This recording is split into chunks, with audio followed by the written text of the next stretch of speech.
प्यारो, आज हम ध्यान करने वाले हैं मत्ती 16 अध्याय 13 से लेकर 23 तक। तो 13 आयत में यीशु अपने चेलों से पूछता है कि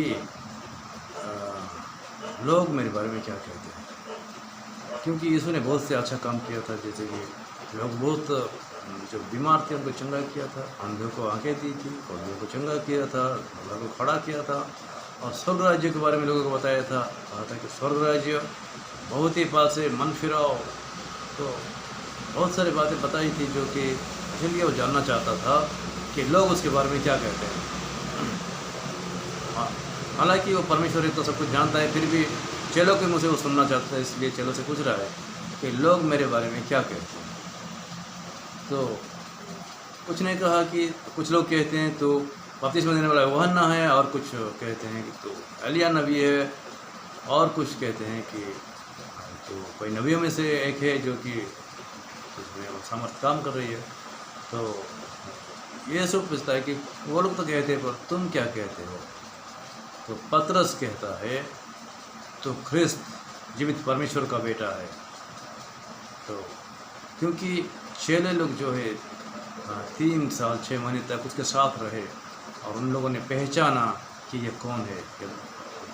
जो मनुष्य, जो बंदा समुंदर को कहता है कि तू शांत हो जा, हवा को रोकता है, तो ये कोई मामूली आदमी नहीं। ये लोग जानते थे, क्योंकि प्रकृति पर वो अपना अधिकार दिखा रहा था। यानी प्रकृति पर अधिकार दिखाने वाला सिर्फ एक ही है, वो परमेश्वर है, और वो सामर्थ्य से दिखा रहा था।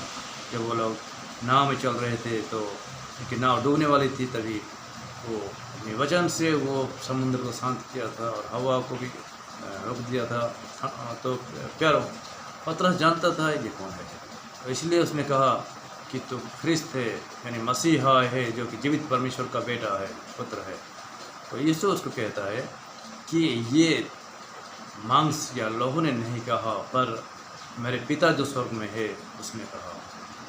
तो पिता जो है यीशु मसीह के बारे में बहुत बार गवाही दे चुके थे। जैसे कि जब यीशु बपतिस्मा लेता है, मत्ती 3 अध्याय में उसका आखिरी आयत में 15 के आगे तो हम देखेंगे, तो वहाँ पर यीशु बपतिस्मा लेकर निकलता है। वहाँ पर परमेश्वर कहता है कि ये मेरा प्रिय पुत्र, इस पर मैं मेरा संतोष है। तो ये पहला गवाही था परमेश्वर की ओर से। और हम देखते हैं कि जब वो लोग पर्वत पर थे जहाँ यीशु अपना महिमा के रूप लेता है, वहाँ पर भी परमेश्वर ने कहा था कि ये मेरा पुत्र, इसका सुनो। और फिर जब लाजरस को जिलाया था, वहाँ पर भी परमेश्वर ने बात किया था। तो परमेश्वर बताता रहता है कि हाँ, ये मेरा पुत्र है जिसको मैंने भेजा है। तो इसलिए पतरस जानता था वो ख्रिस्त है, मसीहा है, जो परमेश्वर की अभिषेक किया हुआ बंदा है। तो इसलिए उसने कहा तो ख्रिस्त है, जीवित परमेश्वर का बेटा है। तो यीशु कहता है कि मांस और लहू ने ये नहीं कहा, पर मेरे पिता जो स्वर्ग में है उसने कहा। फिर आगे चल के यीशु पूछता है, यीशु मत्ती 16 का हम देखेंगे 18 में यीशु एक वाचा देता है। वो कहता है कि तू पतरस, इस पत्थर पर मैं अपना कलीसिया बनाऊंगा और नर्क का सामर्थ इस पर प्रबल ना होंगे। तो जिस जगह पर वो लोग खड़े थे उस जगह का नाम ही नर्क के द्वार था। वो और वहाँ पर उसी जगह पर यीशु वाचा देता है कि मैं इसी चट्टान पर अपना कलीसिया खड़ा करूँगा और नर्क के सामर्थ उस पर प्रबल ना होंगे। तो यीशु ने जो कहा सब हुआ है, क्योंकि यीशु आगे चल के कहता है कि वो किन तकलीफ़ों से गुजरने वाला है, और जो यहूदियों के पुर्निया उन पर क्या सताव करने वाले हैं, रोमी शासक उनको क्या करने वाले, वो बताता है। तो तभी पतरस फिर से कहता है कि प्रभु ये तुझ पर ना हो, क्योंकि ये वाला तुझ पर ना आए। तो तभी यीशु फिर से पतरस को कहता है कि उसका मत्ती 16 का यहाँ 23 में यीशु कहता है कि दूर हो जा शैतान, मेरे सामने से हट जा, क्योंकि तू परमेश्वर के बारे में नहीं मनुष्य के बारे में सोचता है। तो क्योंकि इसी घड़ी के लिए ही यीशु आया था,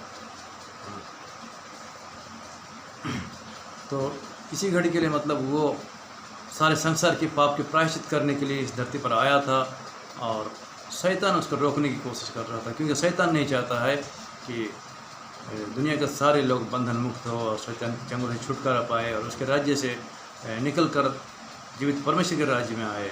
इसलिए शैतान किसी न किसी माध्यम से उधर के कार्य को रोकने की कोशिश कर रहा था, इसलिए तो पतरस को तुरंत अपना जरिया बना लिया। तो प्यारों, इसलिए यीशु कहता है कि दूर हट जा मेरे सामने से शैतान। और फिर 24वें आयत में वो कहता है कि जो कोई मेरे पीछे आएगा उसको अपना क्रूस लेके आना पड़ेगा और अपने आप को अस्वीकार करना होगा। तो ये बहुत बड़ा कीमत चुकाना पड़ेगा, और जो कीमत यीशु चुकाने जा रहा था, यानी सारे जगत के लिए अपना प्राण देने जा रहा था। तो प्यारो, फिर हम देखेंगे कि 19वां आयत में प्रभु यीशु मसीह पतरस को कुछ देता है। तो वो क्या देता है? पतरस को कहता है कि मैं तुझे स्वर्ग की कुंजी दूंगा, और जो तू धरती पर जो खुलेगा वो स्वर्ग में खुलेगा, और तो जो बंद करेगा वो स्वर्ग में बंद होगा। तो प्यारो, यहाँ पर पतरस को यीशु ने एक कुंजी दी। क्या बता सकते हो क्या है वो? आगे चल के हम देखते हैं कि वो कुंजी सुसमाचार है, क्योंकि पतरस खुलता है प्रेरितों के हम 2 अध्याय में, यानी पेंटिकोस्ट के दिन, जिस दिन पवित्र आत्मा इस धरती पर आए, उसी दिन वो पवित्र आत्मा के में होकर वो प्रचार करता है और लोगों को गवाही देता है कि यीशु ही मसीहा है, जो कि संसार के उद्धार के लिए आया है, और उसी के लहू से ही पाप की क्षमा है, उसी के नाम से बपतिस्मा लेने से ही पाप की क्षमा होता है। ये प्रचार सुनकर उसी दिन करीब 3000 लोग मन फिराए और बपतिस्मा लिए और कलीसिया में शामिल हुए। प्यारों, तो ये वही कुंजी जो कि पेंतिकोस्त के दिन में वो खुलता है और 3000 लोग मन फिराते हैं। और फिर प्रेरितों के 10 अध्याय में हम देखते हैं कि कर्नेलियस के परिवार में भी वो प्रचार करता है उनसे सगी लोगों में से, और उनमें से बहुत सारे लोग मन फिराते हैं। तो ये पतरस जो है कुंजिया खोलता गया और स्वर्ग राज्य के लिए दरवाज़ा खुलता गया। तो प्यारों, आज पतरस हम लोगों को भी वो कुंजी दिया है। तो प्यारों, जो यही यीशु की प्रायश्चित कार्य पर विश्वास करेगा कि वो जीवित परमेश्वर का पुत्र है, वो हमारे उद्धार के लिए इस दुनिया में आया था, हमारे लिए वो कोड़ों की मार खाया और उसके मुंह पर थूका गया, उसके सर पर कांटों की ताज रखी गई और उसको 3 कांटों में लटकना पड़ा और अपना सारा लहू दे दिया और हमारे लिए मर गया, हमारे बदले में मरा, हमारे बदले में मौत को चखा, और फिर मरे हुए में से तीसरे दिन जी उठा, जो कि स्वयं चिरंजीवी है, मृत्युंजयी है, वही आपको उद्धार दे सकता है। इसलिए प्रेरितों के काम 4:12 में पतरस कहता है कि आसमान के नीचे धरती के ऊपर किसी और नाम के द्वारा उद्धार नहीं है, सिर्फ यीशु मसीह के नाम में ही उद्धार है, छुटकारा है, मुक्ति है। प्यारो, और यीशु भी खुद यूहन्ना 14:6 में कहता है कि मैं पथ, सत्य और जीवन हूँ, और बिना मेरे कोई पिता के पास नहीं जा सकता। तो वही सत्य मार्ग, वही सत्य है, वही मार्ग है और वही जीवन है। और यूहन्ना 10:10 में यीशु कहता है कि मैं जीवन देने आया हूँ और बहुतायत का जीवन देने आया हूँ।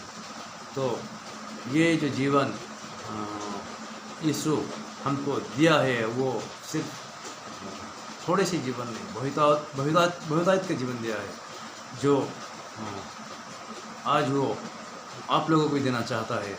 अगर ये प्रवचन आप सुन रहे हैं तो ये आपके लिए है, हो सकता है, और इस दुनिया में भी वो शांति देता है, क्योंकि जब हमारा पाप क्षमा हो जाता है तो जरूर ही हमारे मन में शांति आ जाता है।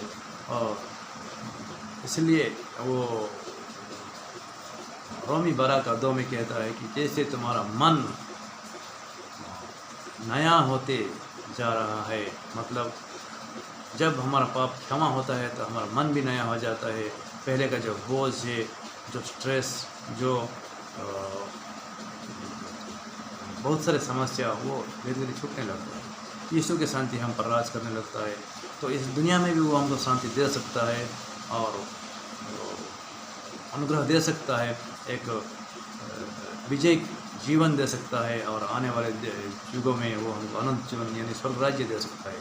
प्यारो, अगर ये प्रवचन आप सुन रहे हैं, ये वचन आप सुन रहे हैं, तो अगर ये वचन के जरिए पवित्र आत्मा आपको बात कर रहा है, आपको कन्विक्ट निरुत्तर कर रहा है, तो अगर आप अभी यीशु को अपना मन देंगे तो आपको उद्धार दे सकता है, मुक्ति दे सकता है, क्योंकि जो आपके पाप को प्रायश्चित किया है वही आपको छुटकारा दे सकता है। प्यारो, तो परमेश्वर इन वचन से आपको आशीष दे, और अगर आप यीशु को अभी अंगीकार करेंगे कि वही मेरा उद्धार करता है, मेरा मालिक है, तो वो आपको अभी छुटकारा देने के लिए तैयार है, फिर आपको मुक्ति देने के लिए, शांति देने के लिए और अनंत जीवन के लिए तैयार देने के लिए तैयार है।